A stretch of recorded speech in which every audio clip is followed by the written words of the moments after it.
Everyone is still asleep in the town of Jerada. Everyone except Mohammed and his mother, a last embrace before work in case he does not make it back in the evening. Dangerous work awaits in this part of Morocco's Far East.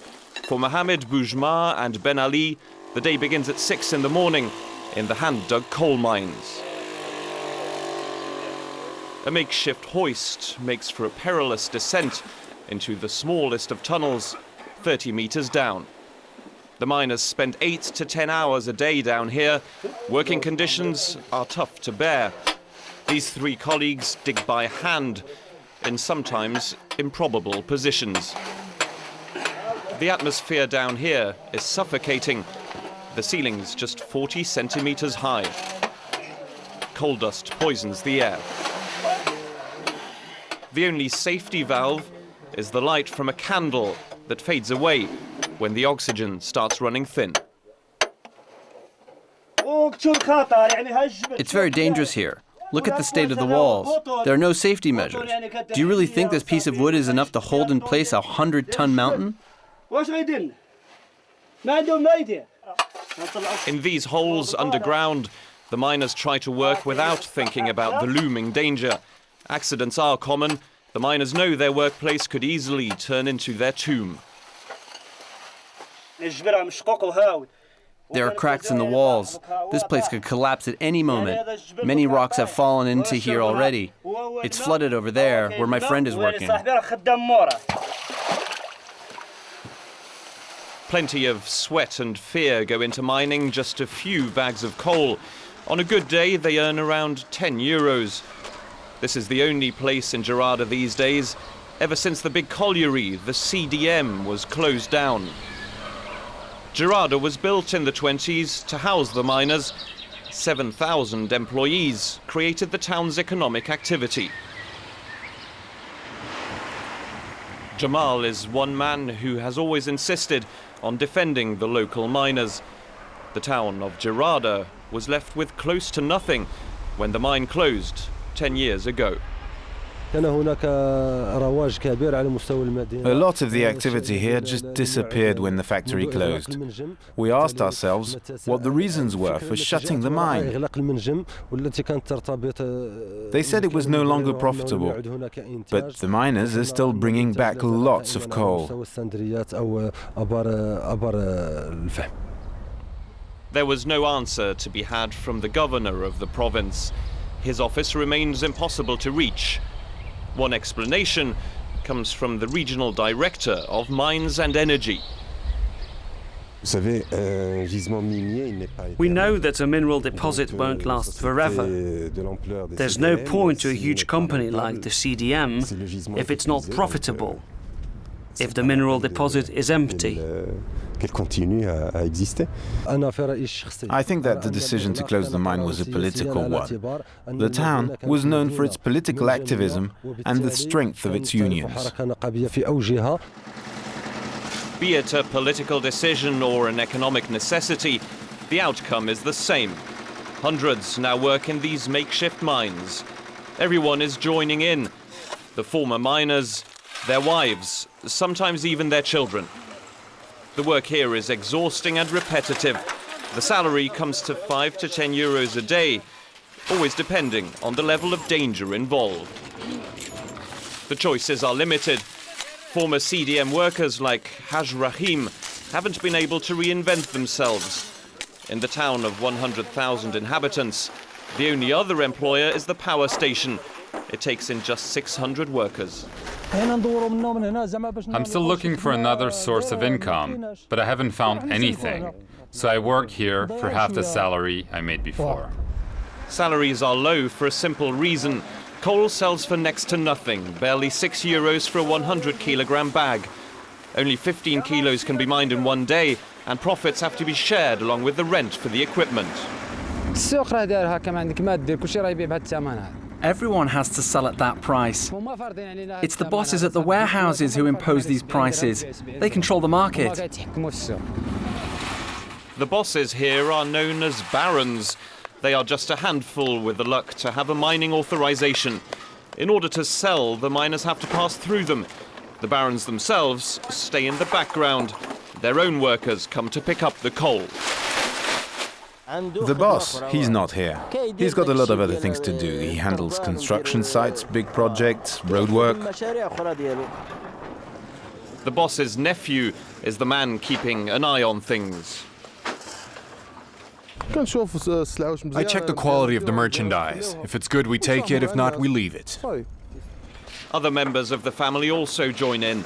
They defend the low salaries and the dangerous working conditions here.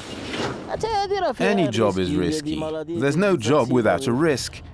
Even for a desk job, there's a risk. Same for a taxi driver. His job has risks. The risk here is that of dying beneath mounds of dirt and coal. A drama known all too well by many of the families in Jerada. Berta is one of those who remember the dreaded phone call. 1 year ago, she knew her husband would not be coming home. I got a call from his friends. They told me to send my son to the mine. He went and saw his father buried under the earth. He cried out for help, but no one was able to help him. Since he had silicosis, he must have suffocated quickly. I was traumatized. I didn't speak for a long time. I have no one to help me raise my children. One of the big risks with coal mining is that of catching silicosis, an illness that slowly obstructs the lungs. In Jerada, almost all the former miners suffer from it. Some of them gather in front of this health centre to demand more care. I am dying. I get out of breath talking, and is giving me an appointment for next month. They give us just pennies to get treatment, as if we were still in the 1970s. Look, I got an appointment. Are they here to treat us or what? They should give us medicine. No doctors, medicine, and treatment. They're leaving us to die. An interim healthcare worker makes an appearance among the many patients. He tries to assure the miners that all is well. It must be understood that we have only one lung doctor who works at the hospital, as well as at the treatment centre for silicosis. He has 3 days per week for outside consultations, Tuesdays, Wednesdays and Thursdays. All of you, out, go. Don't listen to this nonsense. He's just taking over the conversation. He's just talking crap. It's exploitation of the sick. A soundbite to calm the situation. But dialogue is nigh on impossible with sick people who've had enough of not being heard. At the mines, the day is coming to a close. Mohammed, Boujma and Ben Ali finally see the light of day. Another tough working day has left its mark. They aren't even 30 years old, and they've already spent 15 years at the bottom of the well. And they know they are not going anywhere fast. The work is tough, but I'd rather die working than beg for charity. I have to work so my parents and family can survive. I don't think he's scared. He's afraid, but he has no choice. This doesn't prevent these miners, though, from dreaming of a better life, or from protesting against all the injustices they think their families have suffered for generations. Look at the state we're in. Is this sweater fit for a human being to wear? We'd all love to live the good life with our wives and children and have whatever we want with no worries. People who have money forget the value of what they possess. Things might be claustrophobic in the mines, but they aren't much less so in the workers' homes. Haj works at the warehouse. 15 people live in this tiny house. Almost everyone works in the mines, and for the head of the family, also an ex-miner, it's a picture of despair.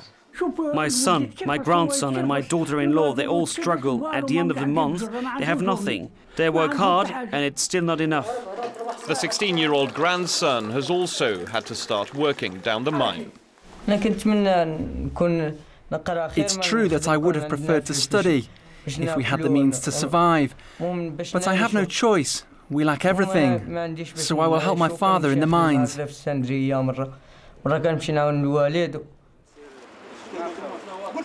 On the mountainside, there is no time to think about home. The miners here have just discovered cracks spreading across their work area. It is cause for great worry. If there are cracks outside, that means that there are also huge ones down below. This zone has become very dangerous. We'll have to start from scratch. And starting from scratch means cutting down the trees to secure the area, digging for months, and especially running the risk of finding nothing. The miners have no drills or sophisticated equipment for their search. They pick away at random, hoping that God will help them. Between this hole and the other one over there, we've lost 6 months of work and we haven't earned a penny. We invested around 400 euros in each hole and we found nothing, just water.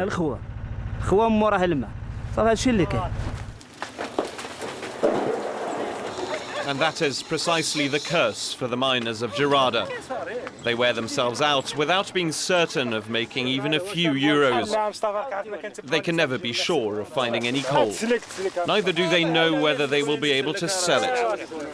This porter has bought 10 bags at the mines and hopes to make a little money bringing them to the warehouse. But his usual buyer hesitates to take his merchandise. In the end, he pays the miner only half the price.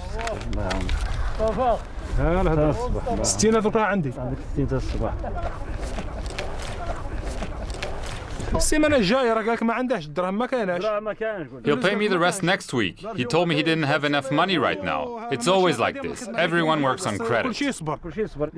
Today we can smell the money. Maybe on Monday we'll be able to touch it. A meager salary here is earned through back-breaking work while forgetting pain and fear. This seems to be the destiny of these blackened faces of eastern Morocco.